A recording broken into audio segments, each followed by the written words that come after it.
নমস্কার, আজকেরও আবার একটা রেসিপি নিয়ে আপনাদের সামনে এলাম।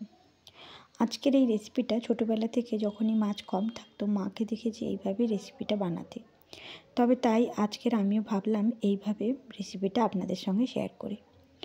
প্রথমে এখানে আমি দুটো বেগুন নিয়েছিলাম, বেশ বেগুনটা বড় দেখে একটা নিলাম। ছোটো ছোটো করে কিউব করে কেটে নেব। ঠিক একদম ছোট সাইজ করব, ঠিক আমি যে সাইজটা করছি ঠিক এইভাবেই সাইজটা করব। ভালো করে বেগুনগুলো কাটা হয়ে গেছে। এবার একটা আলু নিয়েছি, আলুটা ভালো মতো একই সাইজেই কেটে নেব, যাতে সিদ্ধ না করলেও ভালো মতো সেদ্ধ হয়ে যায়, তেলের মধ্যেই সেদ্ধ হয়। এবার কয়েকটা কাঁচা লঙ্কা নিয়ে ছোট ছোট করে কেটে নেব।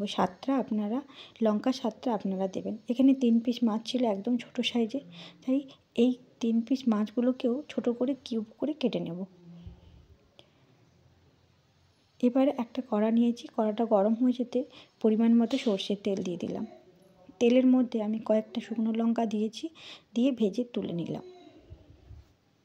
এবার শুকনো লঙ্কাটা গরম হয়ে যেতে এবার যে মাছগুলো কেটে রেখেছিলাম ভালো করে ধুয়ে পরিষ্কার করে নিয়েছি। এরপরে মাছগুলোকে আবারও ভেজে নিয়েছি। আমি ভালো মতো করে মাছগুলোকে বেশ কড়া করে ভাজবো। যতক্ষণ মাছ ভাজা হচ্ছে ততক্ষণ যে শুকনো লঙ্কাটা নিয়েছিলাম হাত দিয়ে ভালো করে ম্যাশ করে নেব। এইদিকে আমার শুকনো লঙ্কাটা স্ম্যাচ হয়ে গেছে, আবার এইদিকে মাছ ভাজাটাও হয়ে গেছে। আমি মাছগুলোকে তুলে নিলাম। এরপর যে বেগুনটা কেটে রেখেছিলাম ভালো করে ধুয়ে পরিষ্কার করে বেগুনগুলো তেলের মধ্যে দিয়ে দিলাম। দিয়ে কয়েকটা কাঁচা লঙ্কাও দিয়ে দিলাম। ভালো করে ভেজে নিতে হবে। আমি ঢাকা দিয়ে কয়েক মিনিট ভেজে নিয়েছি, আপনারা আপনাদের সময় অনুযায়ী ভেজে নেবেন। এবার বেগুনগুলোকে আমি তুলে নিলাম।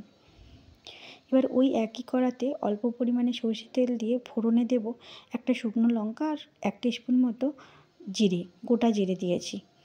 এবার ফোড়ন থেকে একটা মিষ্টি গন্ধ বেরোলে এবার দিয়ে দেব আলু।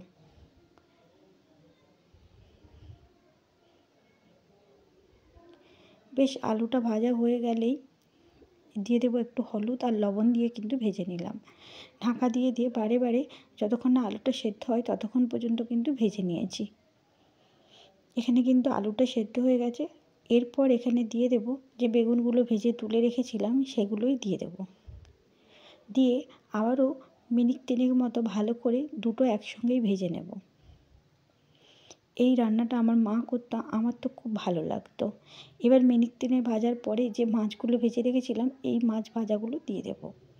দিয়ে সব কটা একসঙ্গে ভেজে ভালো করে নেড়ে নিতে হবে। এই মাছের গুটি ভাজাটা আমার কিন্তু খুব ভালো লাগে, আপনারা কিন্তু অবশ্যই বানিয়ে দেখবেন। এরপর একটা ছোট দেখে পেঁয়াজ ভালো করে ছোট ছোট করে কেটে নিয়েছি, এবার এর ওপর দিয়ে ছড়িয়ে দিলাম। দিয়ে ভালো করে সব কটা একসঙ্গে মিশিয়ে নিতে হবে। এরপর যে শুকনো লঙ্কার গুঁড়োগুলো স্ম্যাশ করে রেখেছিলাম এগুলো এর ওপর দিয়ে গড়িয়ে দেবো। বিনা মশলাতেই কিন্তু এই রেসিপিটা সুন্দর হয়। দেখুন তো কেমন হয়েছে।